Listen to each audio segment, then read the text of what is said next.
So I was thinking about the story of when Jesus tells his disciples, let's go to the other side of the lake.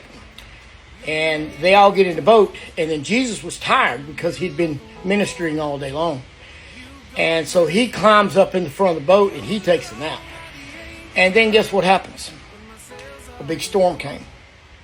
Well, you remember, he said, let's go to the other side.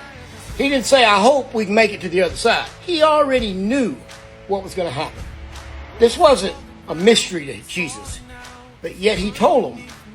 It was almost prophetic, if you will, because he's letting them know we are going to make it to the other side. And then the storm came, and when it came, it wasn't no regular storm. This was the real deal. You got to remember, these guys were fishermen, a lot of them anyway. They had seen plenty of storms. But as the storms got bigger and bigger and bigger, they started getting more afraid. And then they finally woke Jesus up. And they said, do you not even care that we're about to die?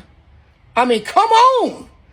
And then Jesus immediately says, peace. And the storm just, it goes away. Peace. And then he looks at the disciples and he says, do you still not believe? Do you still lack faith? So basically what he was saying is, after all I've done for you, after what you've seen me do for others, are you sure? I mean, you do realize who I am, right? Well, the same is true for us.